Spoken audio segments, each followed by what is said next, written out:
Hello good morning, જય શ્રી કૃષ્ણ, જય માતાજી ને હર હર મહાદેવ. કેમ છો બધા? સ્વાગત છે તમારા બધાનું મારી ચેનલમાં અને આજના નવા બ્લોગમાં. તો આજની શરૂઆત થોડું પેકિંગ ને બધું હતું. જોકે પેકિંગ તો કાલ થઈ ગયું હતું. નાના છોકરાનું પેકિંગ તો થોડું બાકી રહી જ જાય એના જેવું છે. બધું પેકિંગ થોડું ઘણું હાલતું હતું. બસ હવે હું જાઉં છું ઓફિસ. થોડાક દિવસ પપ્પાને રજા, કે હવે તો પપ્પા આવશે જ, કેમ કે હવે ઘરે પપ્પા એકલા હશે. માધવન તો નાના મામાને ઘરે ગયો હશે, એટલે પપ્પા ઘરે કંટાળતા હશે ને પપ્પા આવશે જ ઓફિસ. હમણાં તો પપ્પાને કહું, પપ્પા હિંચકો નાખો, તમારે નથી આવું, હું જાઉં, 2 દિવસથી હું જાઉં છું. પપ્પા હવે ના પડશે. પપ્પા તો કહેશે મને ઘર કંટાળો, હવે હું આવું એના કરતા. એટલે પપ્પા હવે આવશે જ, એવું છે. જય શ્રી કૃષ્ણ. જય શ્રી કૃષ્ણ, જય માતાજી, હર હર મહાદેવ. મહાદેવ હર. શું કે? બસ કાંઈ નહીં, હિંચકો નાખીને મજા કરી. હા, એ તો એવું જોઈએ. કાલ રાતે નાના કે દાદા કેટલા વાગ્યા સુધી જાગ્યા હતા? 3 વાગ્યા સુધી જાગ્યા હતા. અમારે માધવનનું ફિક્સ છે કે 3, 3:30, પોણા 4 વાગ્યા સુધીમાં એ ઉઠી જ જાય. એનું શેડ્યુલ ફિક્સ થઈ ગયું છે કે રાતે ઉઠી જ જાય. એ થોડીક વાર દૂધ પીવે, થોડીક વાર રમે, પછી સૂઈ જાય. ને રમતે ચડે ને તો પછી સૂવે નહીં, એના જેવું છે. હાલ તો જોકે થોડુંક એને પેટમાં થોડુંક ઓલું થતું હતું, એટલે પછી કચકચ કરતો હતો. સૂઈ જાય ને રમે, સૂઈ જાય ને રમે. પછી મારા બાજુમાં સુવડાવ્યો હતો ને તો પછી થોડીક વાર કચકચ કરતો, જાતે સૂઈ જાય, જાતે ઉઠે, થોડીક વાર કચકચ કરે, મારી પાછો સૂઈ જાય. મને ઊંઘ ચડી ગઈ હતી થોડીક વાર, પછી સૂઈ ગયો. પછી થોડીક વાર કચકચ કરતો હતો ને ઉઠ્યો ને, આમ હામું જોવે આમ કરીને, આમ ટકલેસ. ઓકે પપ્પા, શું વિચાર કરી દો આજનો? હાલો. એ લોકો તમારી ક્યારેય મદદ નહીં કરે જે લોકો પોતાના સ્વાર્થ માટે તમારી સાથે સંબંધ રાખે છે. હા, સાચી વાત છે. એ લોકો આપણને મદદગાર ન થઈ શકે, સ્વાર્થ જોતા હોય ને.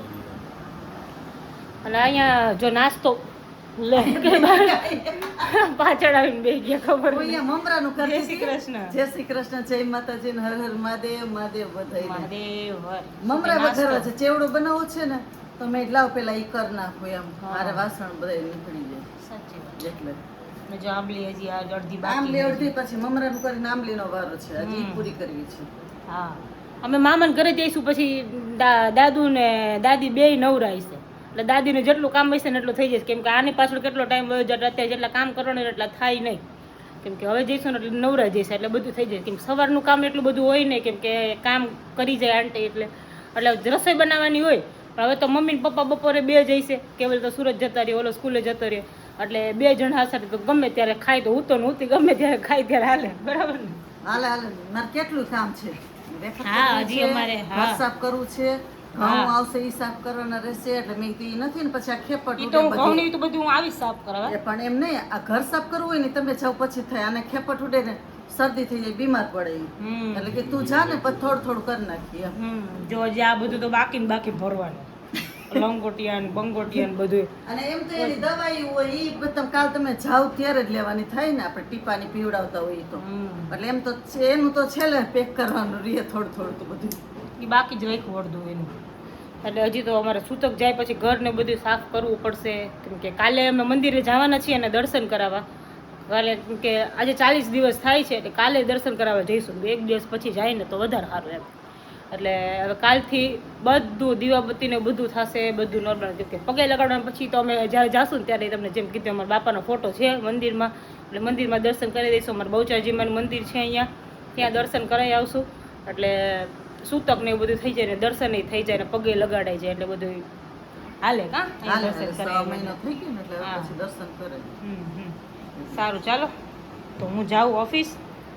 હું ઓફિસ જતી હતી, થોડું કામ હતું અને બતાવવાનું હતું હોસ્પિટલ ને બધું, થોડું પતાવવાનું હતું. પતાવી આવી, કીધું કામ પતી જાય. સારું, ચાલો તો મળીએ પછી પાછા. જો ઓફિસે આવી ગયા છીએ, અમારું બધું કામ તો ક્યારનું પતી ગયું છે. બસ અમે અમારા પાર્સલ વાળા ભાઈની રાહ જોઈએ છીએ. ખબર ક્યારે આવે, ઘરે જવું છે. અને અમારા ભાઈ આજે આવ્યા છે. જો શું કે ભાઈ, જય શ્રી કૃષ્ણ. નીચે બેસ જા. મહાદેવ હર. તમારે શું, તમને ભૂખ નથી લાગી ભાઈ? હે? હા, અત્યારે નાસ્તો તો કરી લીધો. હું કાના ઓલું કહેતો તો મોઢામાં વાસ આવે, હું કહેતો તો કે કહેતો મમ્માને? હે? ચિંગમ નો કહેવાય, ચ્વિંગમ કહેવાય. એનાથી મોઢું સારું થઈ જાય એમ, સ્મેલ ન આવે મોઢામાં, એવું હોય? કેવું કોણે કીધું? હે શું કે? જય શ્રી કૃષ્ણ. કેવો કંટાળો આવે એને? બહુ કંટાળો આવે. કામ ન હોય ને એટલે. હા, ને અત્યારે કામ ને સાચી લઈ ગયા વાત નથી પાર્સલ છે. એટલે. પાછા પાર્સલ વાળા આવ્યા નથી ને બહાર તડકો ગયા મારું કામ, એટલે બહુ કંટાળો આવે. બહાર નીકળાય એવું નથી. અરે અરે આવું છે. હવે મેં કીધું બાજુમાં મેં કીધું બાજુવાળાને કીધું કોઈ અહીંયા કોઈ છે નહીં, બે છોકરી એક જ છે, એનું કામ કરે છે, અમે બે બેઠા હતા. બહુ કંટાળો આવે છે બહુ. હવે લઈ જાય ને તો સારી વાત, પછી ઘરે જાય પછી મેં કીધું ચાલ મારા માધવન સાહેબ ઉઠી ગયા છે તો ઘરે જઈને થોડીક વાર મેં કીધું એને ફીડિંગ કરાવી કે હોય કાના પડી જાય. જો રાતના થઈ ગયા છે 1 અને અમે લોકો ગોલા ખાવા આવ્યા છીએ. ખુશીબેનની ડિમાન્ડ હતી તો કેવલ કે હાલો જાય છે, એની ફ્રેન્ડની ડિમાન્ડ હોય એટલે કેવલ ના પાડે જ નહીં. શું કેવું, બરાબર ને? જય શ્રી કૃષ્ણ. જય શ્રી કૃષ્ણ. હાલો બધા ગોલા ખાવા. જો 2 ગોલા આવ્યા છે, હજી અહીંયા હાલે છે. આ બે ભાઈ આવ્યા છે. હા, હજી અહીંયા જો બીજું ડિસ્કશન થાય ને. હા હા, બીજા ગોલા બને છે અહીંયા. શું કે છે? ચાલો ગોલા ખાઓ. હા, આશીષભાઈ મોઢું આવડું થઈ ગયું છે. કેમ? બિચારા થાયકા હોય ને એવું લાગે. હાયકા આજે કહું તો હું હા. આજે આખો દિવસના ભાગાદોડ થઈ ને એટલે હવે હોઈ જાય. થઈ જાય ને, પણ ઘરનું કામ ચાલુ એટલે તો ગમે તે હોય થાકી જ જાય. પાછા તમે કાલ જવાના છો એટલે થકાઈ જાય ને. બેક કરવાનું હતું. કાલે અડધા કર્યા તોય અડધા રહી ગયા આજે. કાલ કેટલા વાગે કાલ નીકળવાના એટલે ગાડી લઈને જવાનું એટલે જો કે નક્કીનું ઓલું ન હોય, ગમે ત્યારે નીકળીએ. એને આરામ થઈ જાય ને. મોડેકથી જ નીકળશો ને? હા બરાબર. ઓલું હોય તો બસ ને ટ્રેન હોય તો આપણે ફિક્સ ટાઈમે જવું પડે. તો પછી ટાઈમે જવું પડે. હા હા, સાચી વાત છે. ચાલો બધાય ગોલા ખાવા. થઈ જાય પાર્ટી. હા, શું કે મારે જાડિયું હોઈ ગયું તું? ત્યાર તો હોઈ ગયો. બરાબર. બધાય હોઈ ગયા હે. એ જાગતો હોત તો ખબર પડે તો આપણે ભેગો આવત અત્યારે. તો દોડે મારે ખાવો હે પૈસે.